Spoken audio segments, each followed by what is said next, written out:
2월 3일 화요일 새벽 기도에 하나님 앞에 드립니다. 함께 기도할 지구촌의 미전도 종족은 이스라엘의 유대 전통의 베르베르 종족입니다.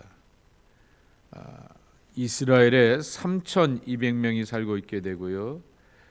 유대 베르베르 언어를 사용하게 됩니다. 원래 디아스포라 유대인으로서 기원전 600년경에 바빌론 포로의 시작 때 현재 모로코 지역에 정착하게 되었습니다. 유목민으로 살아가게 되면서 세파르디 유목민으로 살아가게 되고 스페인에서 추방되게 되고 포르투갈에서 추방되게 되면서 모로코로 이주하게 되었고 현재 베르베르 유목민들과 결혼하게 되었고 그리고서 유목민의 전통을 갖고 있게 되는 그러한 이들인 것을 보게 됩니다. 그리고 1948년에 이스라엘이 건국이 되면서 그 땅에 거주하고 있게 되는데 유목민의 그러한 생활을 하게 되면서 낮은 계층의 그러한 삶을 살게 되는 것을 보게 됩니다. 유대인들은 아브라함의 언약을 믿게 되지만은 아브라함의 언약의 약속의 끝인 예수 그리스도의 오심을 믿지 않고 있기에 여전히 메시아를 기다리고 있는 것을 볼 수가 있습니다. 이 민족을 향하여서 선교하며 전도하는 수많은 선교사들의 발걸음 통하여서 복음을 받아들이고 예수 그리스도 안에서 새로운 소망으로 나갈 수 있도록 위해서 기도해 주시기 바랍니다. 유대인 베르베르 언어로 성경이 번역이 된 것은 확인할 수가 없다 그럽니다. 그러기에 온라인 오디오 성경이나 예수님의 영화 오디오 설교도 듣고 볼 수가 없는 형편이라고 합니다. 오히려 가장 기독교와 가까운 것처럼 보이게 되는데 가장 기독교의 먼 등잔불이 어두운 것처럼 이렇게 그러한 처지에 있게 되는 사람들이 유대인 출신 베르베르 종족입니다. 위에서 기도해 주시기 바랍니다. 요한복음 1장 35절서부터 51절까지의 말씀입니다. 또 이튿날 요한이 자기 제자 중 두 사람과 함께 섰다가 예수께서 거니심을 보고 말하되 보라 하나님의 어린 양이로다. 두 제자가 그의 말을 듣고 예수를 따르거늘 예수께서 돌이켜 그 따르는 것을 보시고 물어 이르시되 무엇을 구하느냐 이르되 랍비여 어디 계시오니까 하니 랍비는 번역하면 선생이라. 예수께서 이르시되 와서 보라. 그러므로 그들이 가서 계신 데를 보고 그날 함께 거하니 때가 10시쯤 되었더라. 요한의 말을 듣고 예수를 따르는 두 사람 중에 하나는 시몬 베드로의 형제 안드레라. 그가 먼저 자기의 형제 시몬을 찾아 말하되 우리가 메시아를 만났다 하고 메시아는 번역하면 그리스도라. 데리고 예수께로 오니 예수께서 보시고 이르시되 내가 요한의 아들 시몬이니 장차 게바라 하리라 하시니라. 게바는 번역하면 베드로라. 이튿날 예수께서 갈릴리로 나가려 하시다가 빌립을 만나 이르시되 나를 따르라 하시니 빌립은 안드레와 베드로와 한 동네 벳세다 사람이라. 빌립이 나다나엘을 찾아 이르되 모세가 율법에 기록하였고 여러 선지자가 기록한 그 일을 우리가 만났으니 요셉의 아들 나사렛 예수니라. 나다나엘이 이르되 나사렛에서 무슨 선한 것이 날 수 있느냐. 빌립이 이르되 와서 보라 하니라. 예수께서 나다나엘이 자기에게 오는 것을 보시고 그를 가리켜 이르시되 보라 이는 참으로 이스라엘 사람이라. 그 속에 간사한 것이 없도다. 나다나엘이 이르되 어떻게 나를 아시나이까? 예수께서 대답하여 이르시되 빌립이 너를 부르기 전에 내가 무화과 나무 아래에 있을 때에 보았노라. 나다나엘이 대답하되 랍비여 당신은 하나님의 아들이시오 당신은 이스라엘의 임금이로소이다. 예수께서 대답하여 이르시되 내가 너를 무화과 나무 아래에서 보았다 함으로 믿느냐? 이보다 더 큰 일을 보리라. 또 이르시되 진실로 진실로 너희에게 이르노니 하늘이 열리고 하나님의 사자들이 인자 위에 오르락 내리락 하는 것을 보리라 하시니라.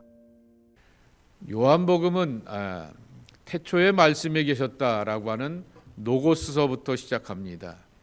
지난 주일에도 말씀을 드렸듯이 노고스는 말씀, 원리, 그리고 모든 세상의 기본, 근본이라고 이렇게 말할 수 있을 것입니다. 그것은 보이지 않는 실체입니다. 그런데 실체가 사람의 몸으로 오셨다라고 하는 것이 요한복음의 증언이었고, 그 실체가 사람으로 오셔서 증거를 보여주시게 되었던 것의 시작과 출발은 세례 요한과 제자들과의 만남 속에서 경험하게 되는 것입니다. 오늘 처음 읽게 되었던 35절, 36절 말씀에 보게 되면은 세례 요한이 고백하고 선포하게 되는 것입니다. 세례 요한은 이스라엘의 온 백성들이, 심지어는 요한의 반대자조차들도 정말 인정하게 되었던 그 시대의 마지막 선지자의 모습이었는데, 그 마지막 선지자가 증언하기를 세상 죄를 지고 가는 하나님의 어린 양이로다라고 말하게 되는 것입니다. 세상 죄를 지고 간다라고 하는 것입니다. 하나님의 어린 양이로다라고 이렇게 선언하게 되는데요, 지고 간다라고 하는 말은 제거한다, 치워 없앤다라고 하는 것입니다. 내 몸과 내 삶에 죄의 무거운 짐들을 향하여서 제고 가고, 내가 지고 가는 것을 향하여서 제거하시는 분이 바로 예수님이다라고 하는 그러한 선언과 증언, 그것이 바로 세례 요한의 고백이라고 하는 것입니다. 이 요한의 제자들이 그러한 선언과 증언을 가까이서 가만히 지켜보게 되었는데, 그 둘 가운데 하나가 바로 안드레, 예수님의 형제였던 안드레라고 하는 것입니다. 다시 표현하게 되면은 원래 세례 요한의 제자 추종자였게 되었지만, 요한의 입을 통하여서 증거되는 그 고백을 통하여서 예수님의 제자가 되고 증거자가 되는 것을 찾아보게 되는 것입니다. 여기 38절에 보게 되면 이러한 편이 있게 됩니다. 납비여 어디 계시오니까? 라고 이렇게 묻게 되는 것입니다. 납비여 어디 계십니까? 라고 하는 것입니다. 표준세 번역에는 이렇게 쉽게 표현하고 있습니다. 예수님 어디에 묵고 계십니까? 라고 하는 그러한 표현이라고 하는 것이죠. 그러니까 어디에 기고하고 계십니까? 라고 하는 것이죠. 정말 자기가 관심을 갖고 자기가 매력을 느끼고 엄청난 삶의 신앙의 도전을 받게 되었을 때, 저분을 나의 스승으로 모시고 내가 저분의 추종자가 되고자 하게 되었을 때 묻게 되는 질문이라고 하는 것입니다. 그래서 보통은 납비여 어디 계시나이까? 라고 하는, 유대인들에게 있어서 위대한 스승은 납비였기 때문에 예수님을 향하여서 납비여라고 묻게 되었던 것이죠. 그때 예수님께서는 와 보라 라고 이렇게 말씀하게 됩니다. 와라 오라 라고 이렇게 말씀하게 되었고, 보라 라고 말씀하게 되는 것입니다. 예수님이 초대하시게 되었고, 그리고 또한 예수님이 초대하신 다음에 그들의 눈에 노고스가 되는 그 궁극적인 실체가 되시는 것에 그 모습을 현실 속에서 삶 가운데서 눈과 몸으로 보고 체험하라 라고 하는 그러한 말씀입니다. 자, 이러한 고백을 보게 되면서 안드레가 어떻게 하냐고 하면은 자기의 형제 시몬을 찾아가 메시아를 만났다라고 하게 되고, 안드레가 시몬을 예수님께로 인도하는 그 특징을 보여주게 되는 것입니다. 그건 여러분들이 하나 관심을 갖게 되는 것이 있게 됩니다. 분명히 누가복음 5장에 보게 되면은 갈릴리 호숫가의 디베리아 바닷가에서 고기를 잡지 못하던 베드로를 향하여서 예수님이 찾아오시게 되었고, 베드로의 장모의 마태복음에 보게 되면 8장에 보게 되면 장모의 열병을 고치기 위해서 그 집을 방문하신 걸로 돼 있게 되는데, 요한복음은 그 반대로 제자들이, 그리고 또한 안드레가 먼저였고 그 다음에 베드로가 다음이었고, 두 형제가 예수님의 초대를 받아서 예수님께로 찾아갔다라고 하는 것을 강조하고 있는 것을 보게 됩니다. 초대교회의 전승이라고 하는 것은 지금처럼 카메라 찍고 글 남겨놓게 되고, 그리고 또한 인터넷으로 정확하게 남겨놓은 것이 아니라 전승이라고 하는 것인데, 그 전승 속에서 요한이 강조하고 싶게 되었던 그 전승은 무엇이냐라고 하게 되면, 예수님을 만나고 예수님을 경험한다라고 하는 것은 나의 선택과 나의 결단이 포함되어야 한다라고 하는 것입니다. 다시 표현하게 되면은, 제 손안에 아주 비싸고 고급스러웠던 그러한 보석이 있어서 여러분들 손에 쥐어준다 할지라도 손을 벌리고 펴지 않고 받지 않게 되면 내 거가 될 수가 없는 것입니다. 싫어요, 싫어요, 이런 거 나한테 주세요, 이런 거 싫어요 라고 하게 되면 이 값지고 소중한 것을 내 것으로 소유할 수가 없다라고 하는 것이죠.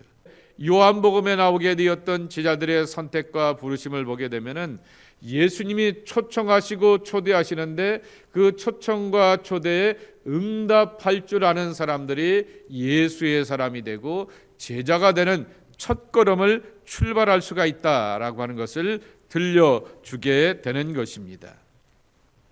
그 다음 세 번째로 볼 인물은 빌립과 나다나엘이라고 하는 것입니다.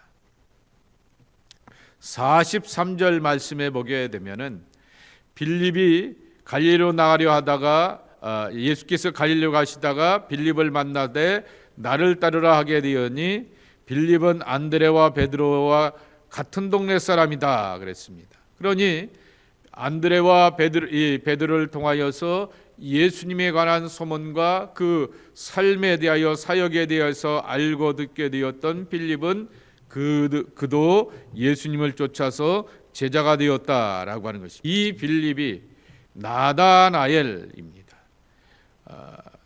마가복음이나 마태복음에 보게 되면은 바돌로메라고 나와 있게 되는데요. 이 제자 가운데 하나였던 나다나엘, 하나님이 주셨다라고 하는 하나님의 선물 나다나엘이라고 하는 이름의 뜻을 갖고 있는 이가 친구 빌립을 통하여서 예수님을 만나게 됩니다. 빌립이 전도하게 되었을 때 그냥 전하지 않고 이렇게 증거합니다.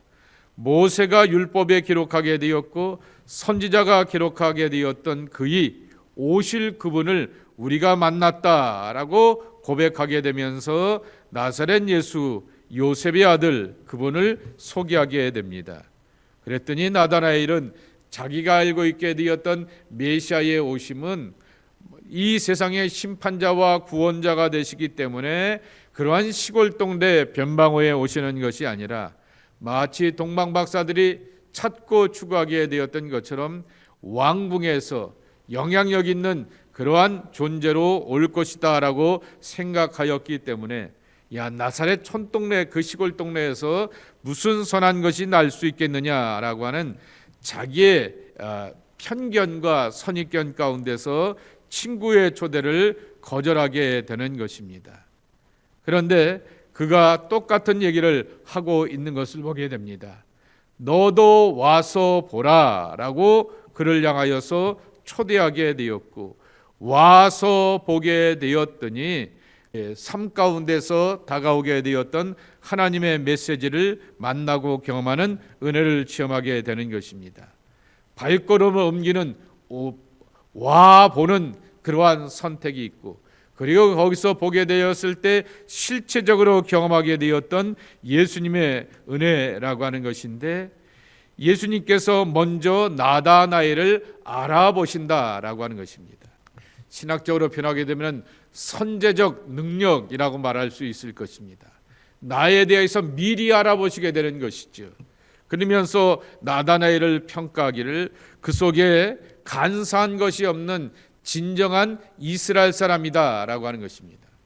언약의 백성으로서의 이스라엘 백성, 그 사람이 간사한 것이 없다라고 하는 것은 율법과 경건에 철저하고 엄숙하였다라고 하는 것을 말씀하게 되는 것이죠. 아니 우리가 초면인데 어떻게 나를 아십니까? 라고 하게 되었을 때 무화과 나무 밑에 앉아 있을 때 너를 보았다라고 말씀하시게 됩니다. 무화과 나무 아래에 앉아 있게 되었던 그것 하나를 가지고서 자기를 읽어내고 평가하게 되었던 이 예수님에 대하여서 나다나엘도 항복하면서 신앙 고백을 하게 됩니다. 당신은 하나님의 아들이요 당신은 이스라엘의 임금 오실 메시아이십니다 라고 하는 그러한 고백을 이 49절에 하고 있게 되는 것이죠. 결국 나다나엘을 통하여서 우리가 배우게 되는 것은 신앙생활을 오래 하면 오래 할수록 우리 안에 뭐가 있냐고 하면은 자기관념이 이렇게 있습니다. 교회는 이러해야 돼. 믿음은 이러해야 돼. 교회 지도자인 목사는 이러한 분이 되어야 돼. 교회 장로는 이런 사람이 되어야 돼. 이렇게 해야 돼라고 하는 자기 나름대로의 관념이 생기게 됩니다. 신앙생활 20년 하고 30년 하게 되었는데 그러한 가치관과 기준과 잣대가 없다라고 말하게 되면 그것도 문제이겠죠. 그러나 그러한 관념과 기준은 내가 경험하고 내가 살아오고 내가 체험하게 해서 경험하게 되었던 나의 잣대라고 하는 것입니다. 나다나엘이 갖게 되었던 그러한 기준과 잣대는 우리 가운데 다 필요하게 되지만은 때로는 신앙생활하게 되었을 때 말씀 앞에 서게 되고 기도 생활을 깊이 하다 보게 되면은 하나님이 그것을 넘어서라라고 요구할 때가 있습니다. 깨라라고 이렇게 요구할 때가 있는 것을 보게 됩니다. 그 요구 앞에서 늘 결단하며 항복하며 자기를 깰 줄 아는 사람이 바로 예수님의 깊은 세계로 나갈 수가 있다라고 하는 것입니다. 나다나엘은 무화과 나무 밑에 앉아서 경건과 이스라엘에 오실 임금 메시아를 기다리게 되었던 구원의 신앙에 갈급한 사람이었는데 그를 향하여서 읽어내시고 알아보시고 헤아려 주시게 되었던 예수님의 깊이 가운데서 그가 항복하게 되었던 것입니다. 그래서 예수님께서 나를 따라오게 되면 더 크고 놀라운 것을 경험할 것이야 라고 하는 것을 그렇게 단순하게 말하지 아니하고 그가 잘 알고 나다나엘이 잘 알고 있는 구약 성경을 가지고서 예를 들게 됩니다. 그것이 바로 51절 말씀이죠. 하늘문이 열리고 하나님의 사자들이 인자 위에 오르락내리락 하는 것을 보리라. 창세기 28장에 나오게 되었던 야곱의 이야기를 통하여서 들려주시게 되었다라고 하는 것입니다. 내가 알지 못하고 미처 경험하지 못하게 되었던 하나님의 더 크고 놀라운 세계, 그것을 우리가 예수님을 통하여서 만나고 경험하는 것이다 라고 하는 것입니다. 그런 맥락에서 다시금 베드로의 이야기를 갖고 돌아가 보도록 하겠습니다. 42절입니다. 예수님께서 안드레를 통하여서 베드로와의 만남이 있게 되었을 때 그의 이름을 이렇게 바꿔주시게 됩니다. 너는 장차 개바라 하리라 하시니라 그랬습니다. 장차입니다.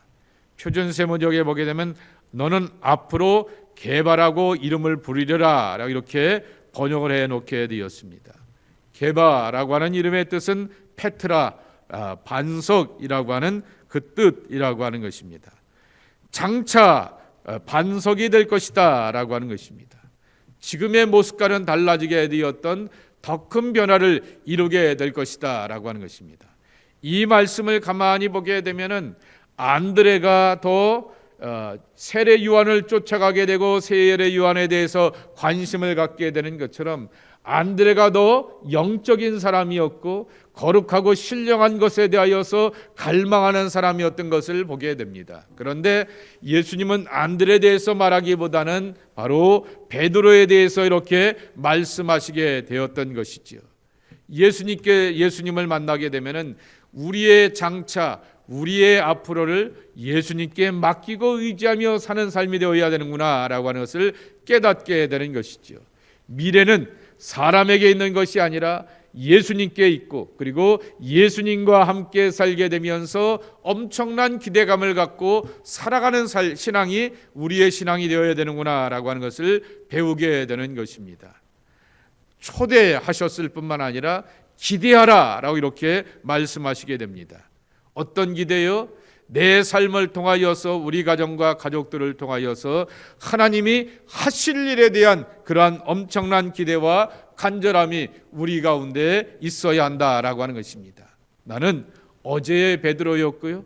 나는 오늘의 베드로였고요. 나는 내일도 그렇게 살 것 같은 그저 그런 똑같은 사람이지만은 그러나 내 삶의 엄청난 변화와 구원의 역사를 이뤄가실 분이 나와 함께하기 때문에 내 삶에 대한 하나님의 기대를 갖고 살아가는 것이 신앙의 여정이요 그리고 예수님의 제자됨의 참모습이라 말할 수 있을 것입니다. 오늘도 주님의 제자가 되어서 나와 우리의 가정을 통하여서 일하실 우리 예수님을 기대하며 믿고 따라가는 하나님의 사람들이 저와 여러분이 되어야 하겠습니다. 그럴 때 내가 알지 못하고 놀라운 하나님의 크고 놀라운 구원의 세계를 경험하는 여러분 모두가 되기를 주님의 이름으로 간절히 축복합니다. 하나님 감사합니다. 오늘도 저희들을 부르시고 인도하여 주시어서 주님의 제단에 나와 기도하며 하루를 시작하며 예수님의 제자가 되어서 예수님과 제자들이 만나듯이 우리도 우리의 삶 가운데 다가오시게 되었던 예수님의 손길과 발걸음을 만나고 경험할 수 있는 귀한 선택과 축복으로 함께해 주시니 감사합니다. 주님 만나는 기쁨, 주님 만나는 감격, 주님 만나는 구원의 열매를 맺어가는 하나님의 사람들이 저희들 모두가 되게 하여 주옵소서. 예수님의 이름으로 축복하며 기도합나이다. 아멘.